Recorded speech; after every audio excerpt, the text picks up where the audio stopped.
Welcome back to my YouTube channel Suhardi Aritonang Official.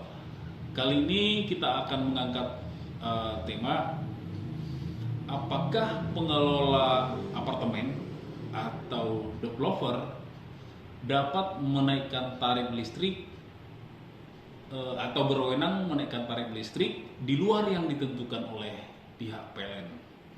Mari kita bahas. Sebelumnya permasalahan ini banyak menanyakan ke saya, teman-teman yang tinggal di apartemen. Saya melihat tarif yang di invoice yang ditagihkan oleh pengelola ke kami kok berbeda ya, kok lebih besar daripada tarif yang ditentukan atau yang ada pada invoice PLN. Nah, ini mulai muncul pertanyaan. Nah, ini faktual dan memang ada terjadi di salah satu apartemen. Nah, sekarang tadi menjawab pertanyaan tadi, apakah pihak pengelola berwenang menaikkan tarif tersebut? Secara hukum tidak boleh. Bahkan salah satu ahli sudah pernah kita minta, bahkan ahli ini adalah anggota perumus Undang-Undang Ketenagalistrikan, menyatakan itu tidak boleh. Ini diatur di dalam Pasal 49 Undang-Undang 30 tahun 2009 tentang ketenagalistrikan. Nah, bahkan ahli menyatakan kalau pemerintah saja bersama dengan pihak PLN harus meminta izin kepada DPR sebagai wakil rakyat, karena ini kan barang milik negara, BUMN. Ya, sama apa bedanya dengan barang-barang Pertamina, SPBU menaikkan tarif, itu kan nggak boleh. Nah, sama halnya ini juga barang milik negara. Nah, jadi kita pertama melihat dulu di ketentuan pasal 49 ayat 1 ya. Di sini disebutkan setiap orang yang melakukan penyediaan tenaga listrik untuk kepentingan umum tanpa izin sebagaimana dimaksud dalam pasal 19. Pasal 19 ini menyediakan usaha menjual tenaga kelistrikan. Dipidana penjara paling lama 3 tahun ya, dan denda 2 miliar rupiah. Nah, tadi pasal 19 menyebutkan setiap orang menyelenggarakan penyediaan tenaga listrik untuk kepentingan umum wajib memiliki izin usaha penyediaan tenaga listrik. Nah, dihubungkan juga junto pasal 10 ayat 1. Usaha penyediaan tenaga listrik untuk kepentingan umum meliputi jenis usaha penjualan tenaga listrik. Bahkan secara spesifik ya, Undang-Undang 30 tahun 2009 di pasal 35 disebutkan lagi, pemegang izin usaha penyediaan tenaga listrik dilarang menerapkan tarif tenaga listrik untuk konsumen yang tidak sesuai dengan penetapan pemerintah, jelas ya, atau pemerintah daerah, gitu. Nah, jadi di sini juga ada peraturan pasal 2 angka 5 Peraturan Menteri SDM nomor 31 tahun 2015 tentang penyediaan tenaga listrik untuk bangunan dan kawasan terbatas menyatakan. Ini poin yang paling penting nih, karena ini terkait dengan pengelolaan ya. Perhimpunan pemilik dan penghuni atau pengelola tidak mendapatkan keuntungan atas penyaluran tenaga listrik. Nah, ini disebutkan ya, perhimpunan pemilik dan penghuni atau pengelola. Tadi kan pertanyaannya apakah pengelola dapat berwenang? Ya, ini pengelola tidak mendapat keuntungan.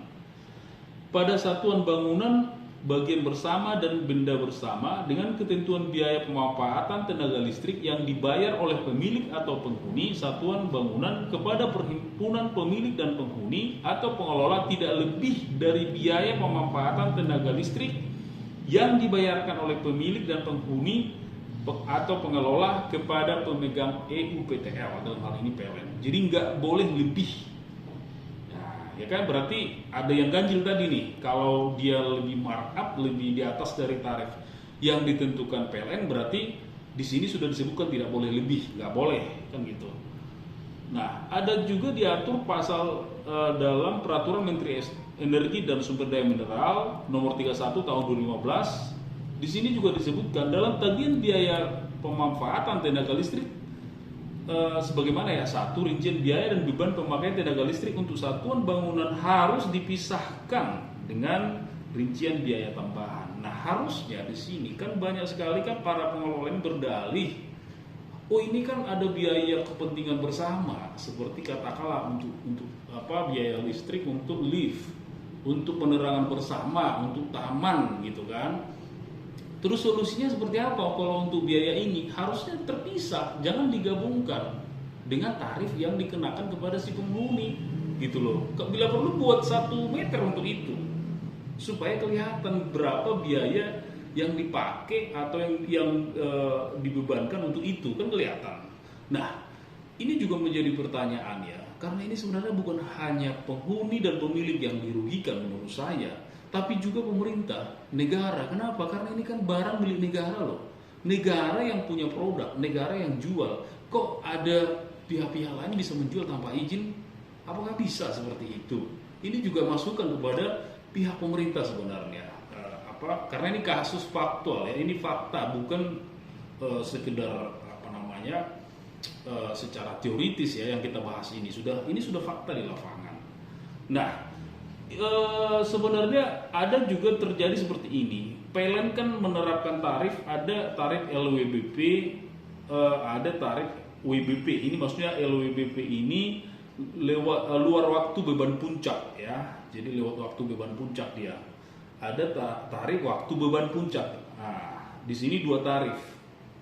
Nah, jadi sebenarnya begini, bahwa invoice pada tarif yang ditentukan PLN itu kan dihitung per kWh. Kalau seperti ini misalnya tarifnya 1035,78. Nah, dan itu di luar waktu beban puncak misalnya. Kalau waktu beban puncak dia 1553,67. Nah, tapi invoice pada pihak pengelola itu langsung bisa dikenakan 1 tarif gitu. Nah, kalau dihitung-hitung tarif tadi secara keseluruhan, secara total, itu terdapat selisih yang banyak. Nah, kalau dapat selisih keuntungan tadi diambil oleh si pengelola, apakah dibenarkan atau secara hukum itu dibenarkan? Nah, itu yang menjadi masalah.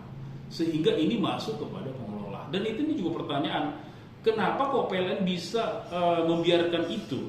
Ya, kenapa kok tarif ini kok berbeda yang ditagihkan? Nah, demikian pembahasan video pada kali ini. Semoga bermanfaat dan mencerahkan buat teman-teman yang tinggal di apartemen. Supaya channel ini berkembang, jangan lupa like, comment, dan subscribe. Terima kasih, sampai ketemu video berikutnya.